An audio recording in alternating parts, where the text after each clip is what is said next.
Hello everyone, my name is Dan and welcome back to my shop, or I should probably say, my new office. Because I know it's been a long time since my last video and for that I'd like to apologize, but a lot happened since then. First of all, I made major renovations in the basement, making some bedrooms for the kids, meaning I had to move my entire collection into my office. And I have to tell you, I'm really happy about it. Working surrounded by my own props is really inspiring, and I should have done it way sooner. I also work on something that I wanted for quite some time now, a website. Honestly, it's nothing fancy. It's only a place where you can find all my projects, download templates, 3D files, references, and even see a couple of still shots of my props. debilworkshop.com. The link will be in the description, so go have a look. It's not that bad. Now let's get back to the build. Actually, today it's going to be two props, again from one of the greatest sci-fi movie of all time, one of my favorite, Terminator 2 Judgment Day. But this time we will focus on the T-1000 played by Robert Patrick. The T-1000 is basically a robot sent by Skynet to kill John Connor, but he is made of metal liquid and can shapeshift into pretty much anything. We will make the police biker helmet and the metal hook. The plan is to eventually get them signed by Robert Patrick himself. So as usual, if you enjoy the content, please feel free to like, comment, and subscribe. It's always fun to have you around. But for now, let's go to the shop and build it. Damn! You alright? Oh!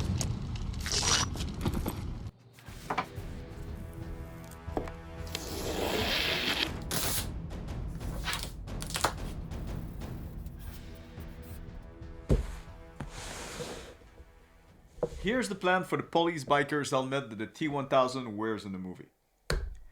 Terminator 2 is already 35 years old. Yeah, that old. Meaning that finding the right model was pretty hard. But I did, after some time, manage to find one that I believe matches the screen used one pretty well.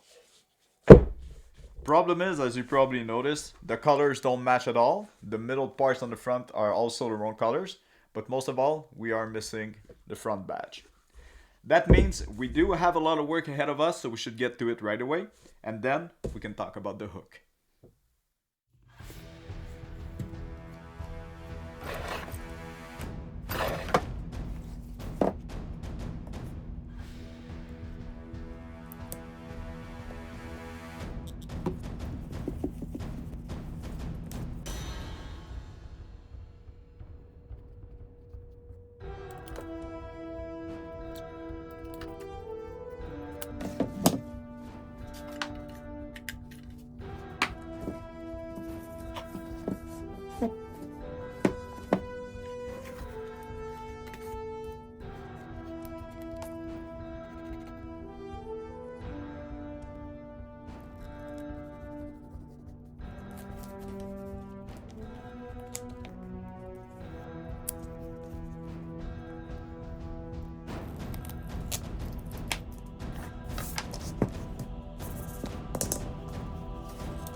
Stay here. I'll be back. So while we wait for the helmet to fully dry, we will start to talk about the T-1000 hook. As you probably all know by now, the T-1000 can morph into pretty much anything. You're telling me that this thing can imitate anything it touches? So when it runs after the police car, it turns its hand into hooks to grab onto the trunk, and then Arnold comes, shoot them up, and there's a piece that remains attached to the car. That's the one we're gonna build. Of course, there's many ways we could do this. We could use cardboard, EVA foam, 3D print it, then paint it, and even if we wanted to, chrome plate it. But how about we simply build it the way it should be made? Real metal. And as you can see, this is a pretty thick piece of aluminum, and in order to cut this, I had to upgrade my metal bandsaw. I won't lie, the one I used to have was very useful for a while. But it was also quite cheap, and most of all, it was battery powered, meaning that it was dying on me all the time, which was super annoying. So, what I ended up doing is buying this used portable electrical bandsaw, which is way bigger and more powerful than the other one. And to use it like a regular bandsaw, I had to custom build this stand for my bench top. The main frame is made of wood, I added this aluminum plate, and I even cut off the wire to include a power switch.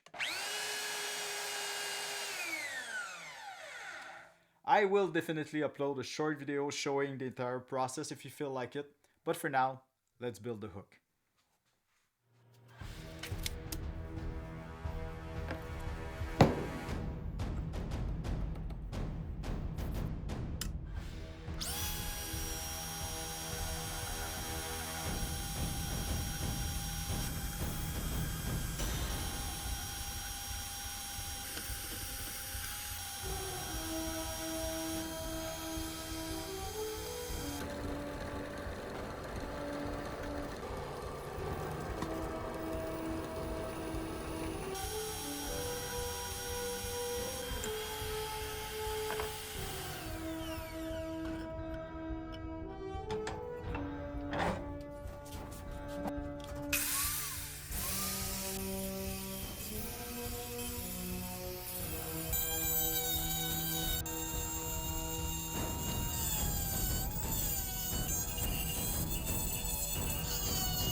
Listen to me very carefully. The next step is applying the clear coat, and I had to make sure that the paint is fully dry. This clear coat contains solvent, and if the paint would not be fully dry, it would simply crack and peel off, and that would be a disaster. I would need to start everything over again. So, let's get to it.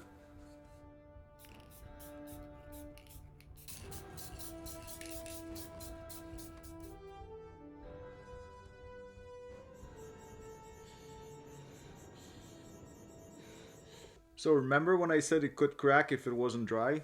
Well, it happened with the black here. And it also happened on the other side right here. Because the black I did after the white, so it was on top of the white, and I guess this section wasn't dry yet. So I'm gonna have to sand it off and do my best to make it disappear.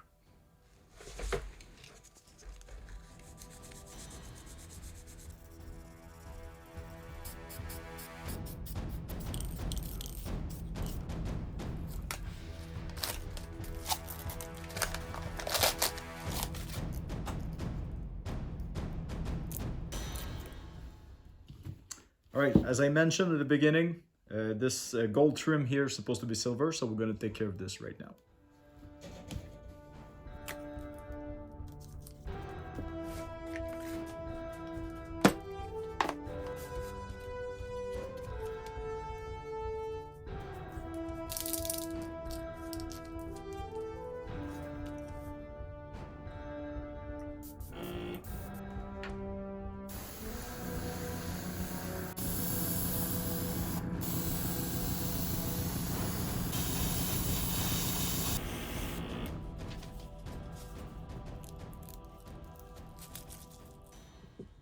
Obviously, the final step is to add the Los Angeles police badge that goes on the front of the helmet.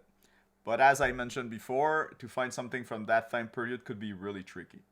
But I do believe I managed to find one that is pretty close to the one in the movie. I don't know if it's fully screen accurate, but to me, that's going to be close enough. So let's get to it.